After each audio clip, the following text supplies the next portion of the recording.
روس کے اندر آپ 1960 سے 1970 کے واقعات 80 کے واقعات میں پڑھیے. قرآن کو اٹھا لیا گیا, قرآن کو گھروں سے اٹھا لیا گیا, قرآن کو گھروں سے اٹھا لیا گیا, مسجدوں میں تالے لگا دیے گئے. اس کے بعد ہوا کیا؟ ہوا کیا؟ اوپر والا زندہ کیسے رکھتا ہے؟ بیٹا ادھر آ, بیٹا ادھر آ, قرآن پڑھیے.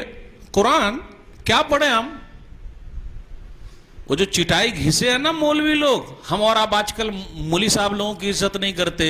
ایک دو مسئلہ جاننے گئے, شیخ گوگل شیخ یاہو ہو گئے, مفتی گوگل مفتی یاہو ہو گئے. مولوی صاحب سب 10 سال 15 سال چٹائی کو گھسے ہیں.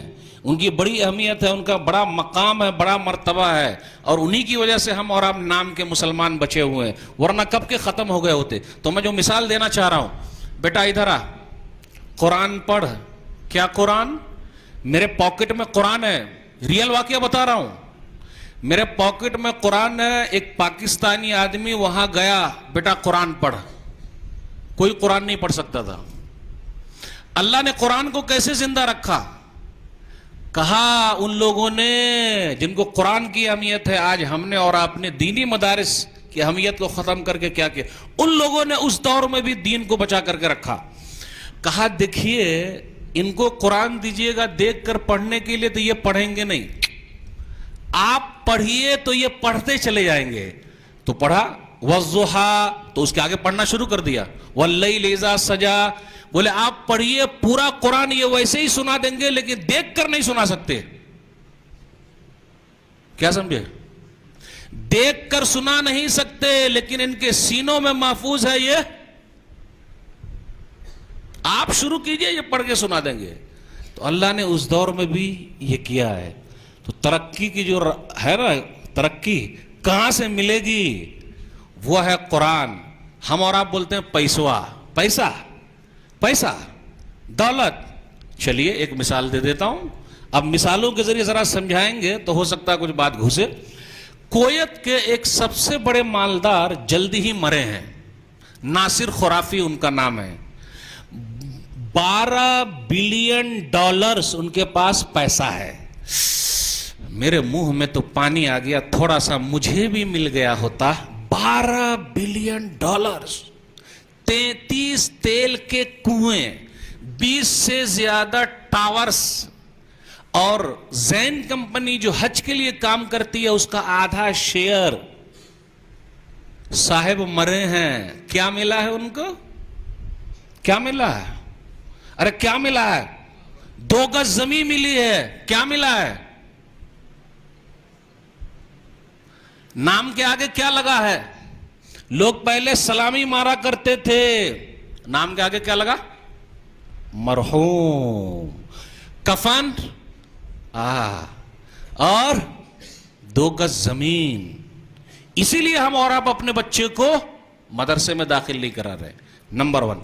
چلیے ایک بات بولوں, اگر تلنگانہ حکومت یہ اعلان کرے کہ جو بھی حافظ بنے گا اس کو سرکاری نوکری ملے گی, میں تو اپنے بچے کو حافظ بناؤں گا اگر میں یہاں رہوں گا تو, کیونکہ مجھے سرکاری نوکری مل رہی ہے.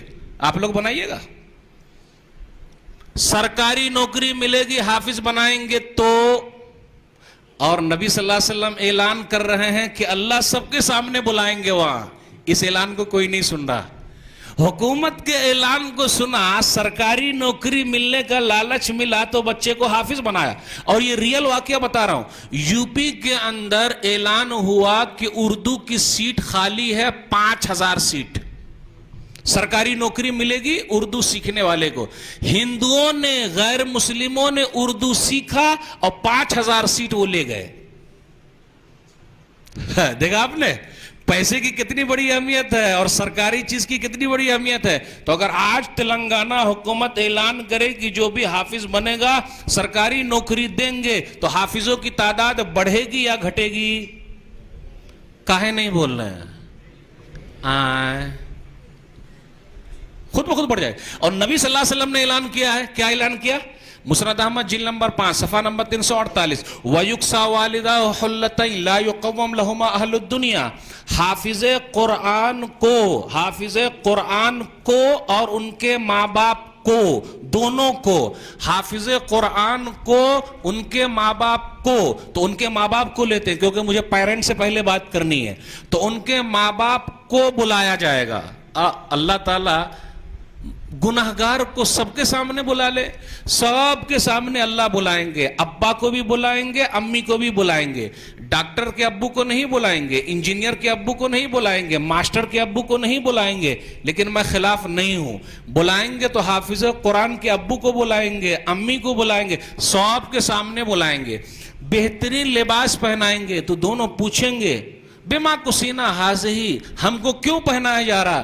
بِأَخْذِ وَلَدِكُمَا الْقُرْآنِ، کیونکہ تم دونوں نے اپنے بچے کو قرآن کا حافظ بنایا تھا۔ پوری دنیا اور پوری دنیا کے اندر جتنی بھی چیزیں ہیں سب سے قیمتی لباس ہوگا، تو کچھ لالچ پیدا ہوا، مریے گا کہ نہ مریے گا؟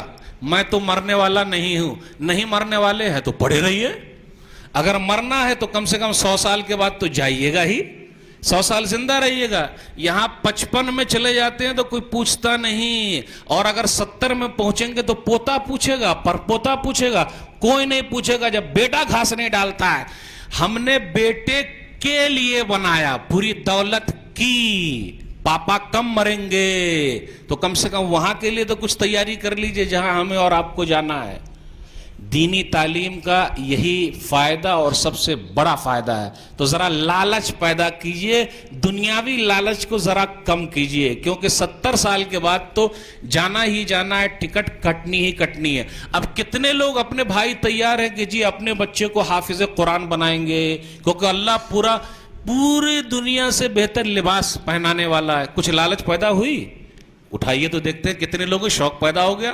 ذرا مولوی صاحب کو بھی اچھا لگے گا کہ بھائی بات کا اثر ہو گیا، اور اسی مدرسے میں داخل کروائیے گا، 1 2 3 4 ماشاءاللہ، تب دیکھیے شوق پیدا ہو جائے گا۔ شوق پیدا کرنا اس کے لیے، بھائی مجھے جنت ملے گی، جنت میں وہاں انعام ملے گا، تو کچھ کرنا۔ ڈاکٹر صاحب، انجینئر صاحب، ماسٹر صاحب کے ابو، ڈاکٹر صاحب امریکہ میں گئے ہیں کام کرنے کے لیے، اور پاپا اولڈ ایج ہوم میں ہے، امی اولڈ ایج ہوم میں ہے، سرکار کے حوالے ہے۔ بیٹے کو ڈاکٹر اسی لیے بنایا ہے کہ آپ سرکار کے حوالے ہو جائے۔ اللہ کا شکر ہے کسی مولوی نے کبھی اپنے ماں باپ کو نہیں مارا، اللہ کا شکر ہے۔ ماں باپ کی عزت دیکھ لیجئے مولویوں کے یہاں، اللہ کا شکر ہے مولوی کی تنخواہ کم ہے لیکن کسی مولوی نے خودکشی نہیں کی، اپنے آپ کو نہیں مارا۔ کتنے ڈاکٹر صاحب مر گئے، انجینئر صاحب مر گئے، وہ ہائے ہائے ہائے۔ دینی تعلیم کا یہ فائدہ ہے، سکون، شانتی۔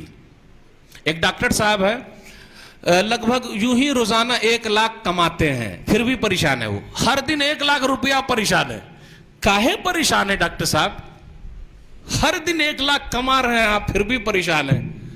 وہ جو اصلی شانتی ہے نا دینی تعلیم میں، جس کو ہم اور آپ چھوڑے ہوئے ہیں، وہ نہیں ملتے۔ آئیے ذرا دیکھیے، پہنچیے، شانتی حاصل ہو جائے گی، اس لیے اس کی بڑی اہمیت ہے، اس سے جڑ کے رہیے۔ تو آپ لوگوں کے نام یہی پیغام ہے کہ بھائی سمجھ کے کرنا، پیسوا دنیا میں ملے یا نہ ملے، کل قیامت کے دن تو جنت ملے گی انشاءاللہ۔